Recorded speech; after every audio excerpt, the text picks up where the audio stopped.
حضور صلی اللہ علیہ وآلہ وسلم قرآن پاک کو سننا بھی پسند فرمایا، پڑھنا تو ہے ہی، سننا بھی پسند کرتا ہے۔ عبداللہ ابن مسعود کو فرمایا میرے ممبر پر تشریف فرماؤ جاؤ۔ حضور حکم، بیٹھ گئے۔ جب بیٹھے ممبر پر کہا مجھے قرآن سناؤ۔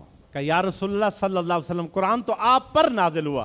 تو فرمایا میرا جی چاہتا ہے کہ اللہ کے قرآن کو کسی اور کی زبان سے سنو۔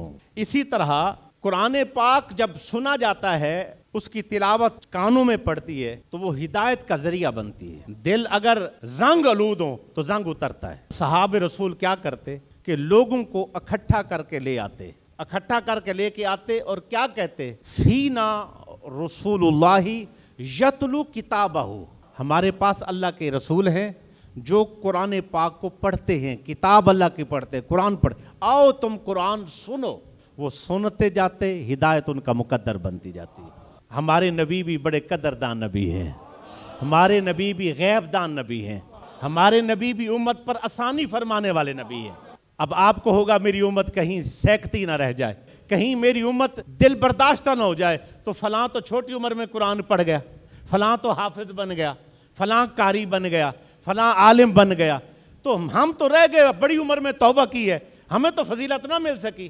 تو پھر حضور صلی اللہ علیہ وسلم نے ان لوگوں کے لیے فرمایا تم بھی پریشان نہ ہو، جو قرآن پاک پڑھتا ہے اس کے لیے اجر ہے، لہو اجرن، اس کے لیے اجر ہے، یستامع لہو اجران، جو قرآن سنتا ہے اس کے لیے 2 اجر ہیں۔ پڑھنے سے رہ گئے، سننے والے بن جاؤ، جب سننے والے بن جاؤ گے تو پھر بھی محروم نہیں، 2 اجر والے ہیں۔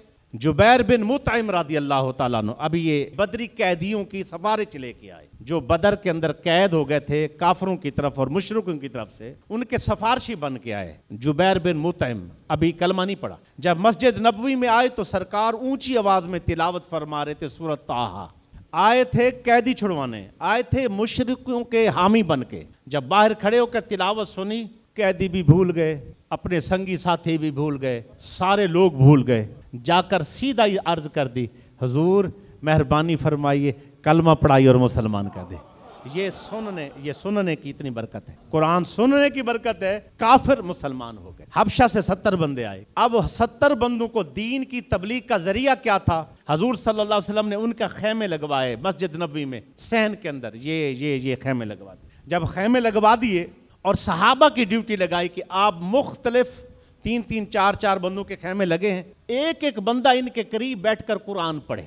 3 دن نہیں گزرے تھے، وہ سارے حضور کی بارگاہ میں حاضر ہو کر، ان میں سے ایک بندہ بھی ایسا نہیں تھا جو رہ گیا، حضور کی بارگاہ میں حاضر ہو کر دائرہ اسلام میں داخل ہو۔ آئے سوال کرنے ہیں، آئے اپنی باتیں پوچھنے ہیں، کوئی بات بھی نہیں پوچھی، دائرہ اسلام میں داخل ہو۔ یہ ہے قرآن کی فضیلت، یہ ہے قرآن کی برکتیں۔ کافروں نے اسی لیے جب قرآن کی آواز جاتی تھی نا، تو قرآن کی آواز جن لوگوں تک پہنچتی تھی وہ دین میں داخل ہونا شروع ہو گئے۔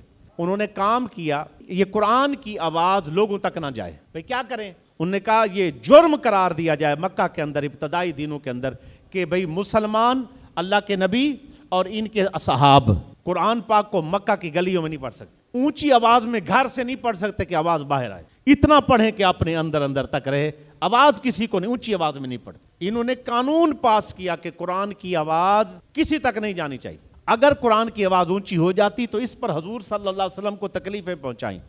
بخاری کی روایت، حضرت ابو بکر کو اتنا مارا کہ آپ کے مبارک یہ رخسار سوج گئے، اور حضور صلی اللہ علیہ وسلم پر حملہ کیا تو حضرت ابو بکر حضور پر گر گئے، حضور کو بچاتے رہے، اور انہوں نے حضرت ابو بکر کو اتنا مارا کہ ان کے جو ہے نا وہ آنکھیں اندر چلی گئیں، ماتھا اور یہ پورا رخسار اور ناک اتنی سوزش ہو گئی، پہچانے نہیں جاتے تھے، بے ہوش ہو گئے قرآن پڑھنے کی وجہ سے۔ نہیں پڑھنے دیتے، کہتے کیوں پڑھتے، ہمارے لوگ دین میں داخل ہو جاتے۔ ایک طریقہ قرآن کو روکا گیا ابتدائی دنوں میں۔ دوسرا طریقہ کیا تھا کہ جو ہے نا قرآن پاک کوئی بندہ سننے نہ پائے، نظر رکھو بندوں کے اوپر، کوئی بندہ ایسا نہ ہو جو قرآن پاک قریب لگ کے حضور کے یا صحابہ کے قرآن سنے۔ وہ اپنے بندوں کو کنٹرول اس طرح کرنے لگ گئے کہ کسی طرح ایک تو اونچا نہ پڑھے، دوسرا نزدیک نہ لگے، اور تیسرا کام انہوں نے کیا، جب قرآن پڑھا جائے تم شور مچاؤ، تم ڈھول بجاؤ، تم جو ہے نا اونچی باتیں کرنا شروع کر دو، اور اس طرح توہین امیز فکریں کہنا شروع کر دو، جب قرآن پڑھا جائے یہ کرو۔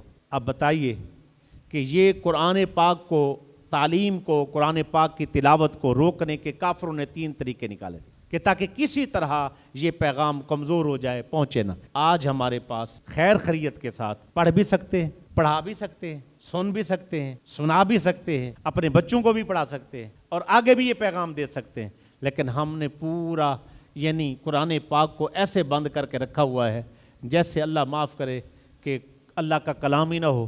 جیسے مثال کے طور پہ ہم نے اس پر ایمان ہی نہیں لائے، اولاد نافرمان ہو جائے، دین پر نہیں آتی، لوگ اس قدر ہو جائیں، ان کو قرآنی تعلیمات سکھاؤ، ان کو قرآن کی طرف لاؤ، ان کو قرآن کی تبلیغ کرو، ان کو اللہ کے دین کی بات کرو، تلاوت قرآن کرو، فہم قرآن کی کلاسز میں ان کو بٹھاؤ، قرآن کے ساتھ ان کو جوڑو، گھر کے اندر قرآن تھوڑا تھوڑا پڑھو، پڑھاؤ، بیان لگاؤ، انشاءاللہ برکتیں ہوں گی. اور وہ جتنے بھی جن کے دل خراب ہو گئے ہیں، دنیا کی طرف مائل ہو گئے ہیں، انشاءاللہ وہ دین کی طرف آئیں گے.